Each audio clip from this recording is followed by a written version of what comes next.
Everyone, again welcome back to my channel. कैसे हो आप सब? आई होप आप सब बहुत अच्छे होंगे। सो गाइज, आज का व्लॉग स्टार्ट हो रहा है हमारी छत से, और ये है हमारे नन्हे मुन्ने मेहमान जिसका नाम मैंने रख दिया है पीकू।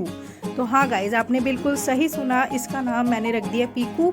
तो इसका नाम आपको कैसे लगा, अच्छा लगा कि नहीं, कमेंट करके ज़रूर बताना। और गाइज, ये मोर इतना प्यारा था गाइज, इतना प्यारा था कि मैं क्या बताऊँ। मतलब ये हमारी छत पर आया था खुद ही। और गाइस, सिर्फ ये ही नहीं, पूरी टोली आ गई थी मोर मोरनी की। बाकी सब तो गाइस देखो, हम लोगों से मतलब पशु पक्षी तो डरते हैं, थोड़ी सी भी आवाज़ होती है तो उड़ जाते हैं, बाकी सब उड़ गए थे।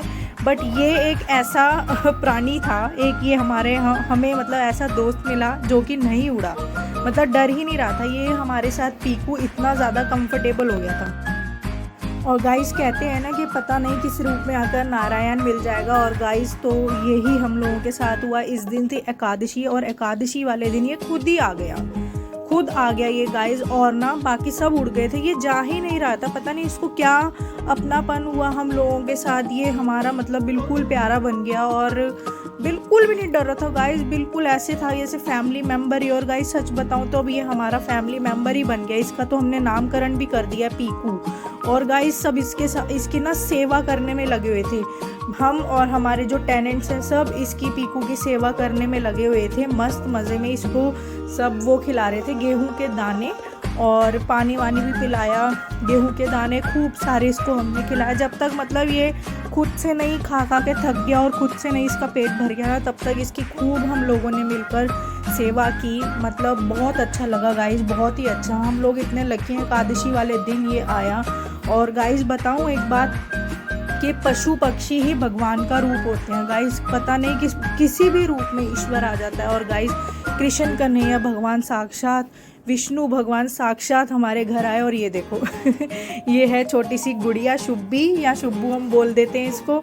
ये इसको ऐसे छेड़ रही है, और ये देखो उछल उछल के इसके हाथ पर चोंच मार रहा है। ये देखो कितना सब मस्त मज़े में इसको मतलब छेड़ भी रहे, तंग भी कर रहे हैं, पर फिर भी देखो गाइस, डर नहीं रहा है बिल्कुल भी। बहुत कंफर्टेबल है हम लोगों के साथ, सबके साथ ये खेल भी रहा है। बहुत ही कंफर्टेबल हो गया था गाइस, बहुत ही। और ये ना, आप लोगों ने शायद जैसे एक वो नहीं हुआ था, एक कोई वीडियो वायरल हुई थी, वो था एक सारस होता था, सारस यूपी में, तो वैसा ही ये हम लोगों के साथ कंफर्टेबल होगा गाइस। ये देखो, ये छोटा सा है बाबू, देखो, और बाबू को भी चोंच मार रहे हैं, देखो गाइस इसके हाथ पर गाइस धागा बंधा हुआ था, उसमें ना रेड रेड सा कुछ था इस बाबू के हाथ में।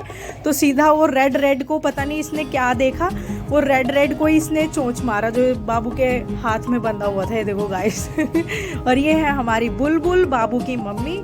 और बुलबुल आ गई है, बाबू को गोदी में उठा लिया है, और ये जनाब चल पड़े हैं सीढ़ियों से नीचे उतरने। देखो, नवीद नीचे गए थे ना गाइज, उनकी आवाज़ सुन के उनके पीछे पीछे ये सीढ़ियों में जा रहा है, नवीद के पीछे पीछे। और ना आवाज़ भी निकाल रहा था यहाँ पर, आवाज़ मतलब कि नवीद को बुला रहा था आ करके कि कहाँ जा रहे हो।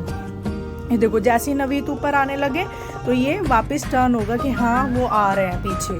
तो गाइज, मतलब बहुत ही मतलब अच्छा लगा। ये देखो, नवीद आ गए ना, जब इसे दिखा कि नवीद ऊपर आ रहे हैं तो ये अपने आप ही चल पड़ा। और फिर भी देखो, उड़ नहीं रहा है, बिल्कुल छत पे मस्त मज़े में आराम से ये घूम रहा है। और इसका नाम बता ही चुकी हूँ, पीकू रख दिया है।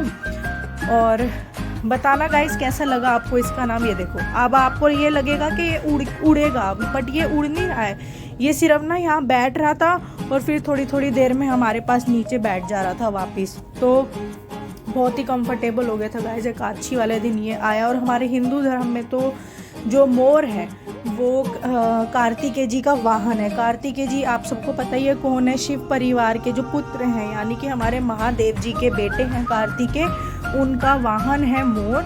और कृष्ण कन्हैया भगवान के माथे पर मुकुट पे आपने देखा होगा मोर पंख भी लगाया जाता है, क्योंकि ये कृष्ण भगवान को ना, विष्णु भगवान को बहुत ही प्रिय है, उनके मतलब उनका बहुत ही प्रिय है ये।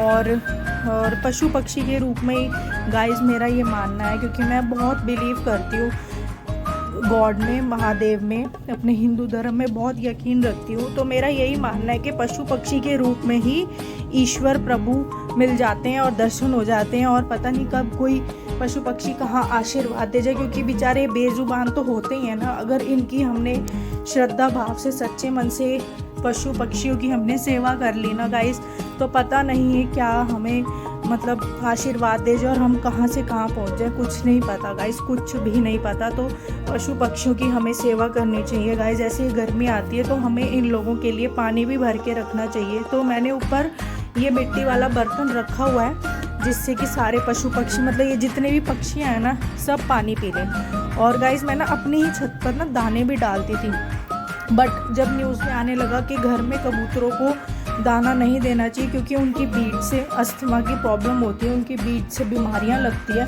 और अगर कबूतरों को खाना देना है तो आप घर के बाहर दीजिए। तो गाइस फिर मैंने ना अपनी छत पर दाने डालने बंद कर दिए। बट इसका मतलब ये नहीं कि मैंने दाने ही डालने बंद कर दिए, नहीं, मैं रोज़ दाने डालती हूँ, बट घर से बाहर। जब हम आलिया को सोना को छोड़ने जाते हैं ना गाइस, तब हम दाने मतलब डाल देते हैं वहाँ पर कबूतरों के। पर ये हमारे बहुत अच्छे एक फैमिली मेम्बर बन चुके हैं पीकू जी, तो अब इनकी सेवा तो हमें करनी ही पड़ेगी। और इसके लिए हम अगर ये आएगा तो हम इसके लिए दाने छत पर ही डाल देंगे। और ये देखो गाइस बार बार उड़ रहा है ना और यहीं बैठ रहा है, फिर ये हमारे साथ नीचे आ रहा है। मतलब बहुत अच्छा लगा गाइस, सच में ही बहुत अच्छा। तो इस व्लॉग को करते हैं यहीं एंड। कैसा लगा आप सबको ये व्लॉग कमेंट करके ज़रूर बताना। मिलते हैं एक न्यू व्लॉग में, न्यू वीडियो में। Bye bye.